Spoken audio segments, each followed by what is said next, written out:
大家好สวัสดีครับทุกคนมาเรียนภาษาจีนกับ LJ Chinese Thai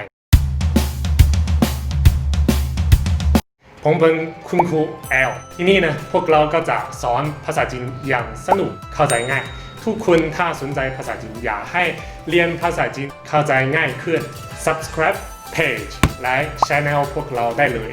แล้วก็อย่าลืมกดกระดิ่งวันนี้พวกเราก็จะมาดูคำว่า元旦元旦ความหมายก็คือปีใหม่ตอนที่วันที่1 มกราคมวันนั้นคุณจีนส่วนมากก็จะใช้คำว่า元旦ไม่ค่อยใช้คำว่า新年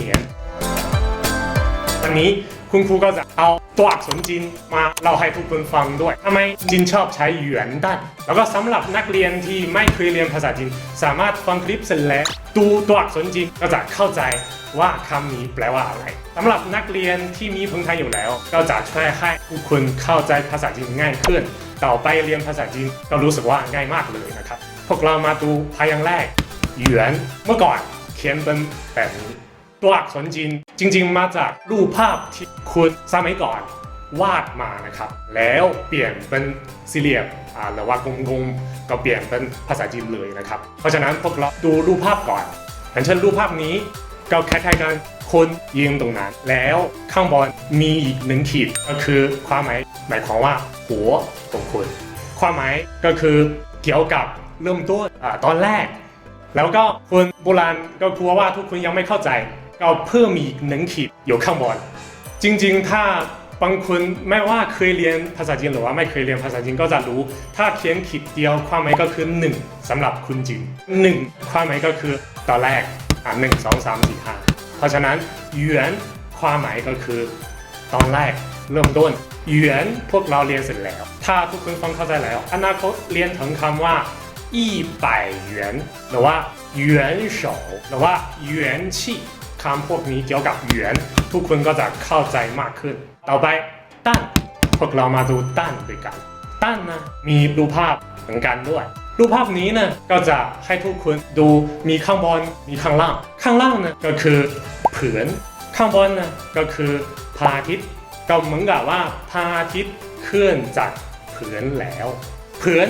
เขียนเป็นแบบนี้เมื่อก่อนวาดรูปภาพเป็นแบบนี้กลมๆแล้วก็ตอนนี้ก็เปลี่ยนเป็นขีดเดียวเลยดูง่ายๆแล้วก็พระอาทิตย์เมื่อก่อนจริงๆวาดรูปภาพก็จะมีกลมๆแล้วก็ข้างนอกก็จะมีแสงแล้วก็เปลี่ยนไปเปลี่ยนมาข้างนอกแสงขีดแต่ละขีดไม่มีแล้วแล้วก็เน้นด้านในร้อนเพิ่มอีก1 ขีดแล้วก็ไม่ใช่กลมๆแล้วเปลี่ยนเป็นสี่เหลี่ยมแล้วแล้วก็เป็นพยางค์ปัจจุบันแล้วนะครับเขียนเป็นแบบนี้ก็คือตั้นความหมายก็คือสำหรับวันนี้มีพระอาทิตย์เพิ่งขึ้นมาก็เหมือนกับว่ามีวันใหม่แล้วอีกวันหนึ่งแล้วตอนแรกเริ่มต้นของวันนี้อันนี้ก็คือความหมายของตั้นพวกเราเรียนเสร็จแล้วอนาคตถ้าจะเรียนถึงคำว่าอีตั้นหรือว่า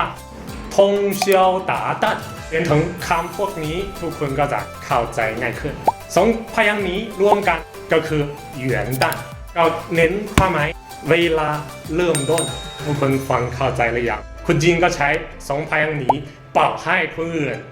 วันนี้วันที่1 มกราคมก็เป็นวันแรกเวลาเริ่มต้นของปีนี้เพราะฉะนั้นคนจีนเรียกว่าหยวนตั้นแต่ว่าต้องบอกให้ทุกคนเฉพาะวันที่1 มกราคมวันนั้นวันเดียวหลังจากนั้นถ้าทุกคนอยากขอให้คนอื่นสวัสดีปีใหม่จะใช้คำว่าซินถ้าชอบวิดีโอนี้อย่าลืมกดแชร์ขอให้คนอื่นมาเรียนด้วยกันเจอกันครั้งหน้าสวัสดีครับ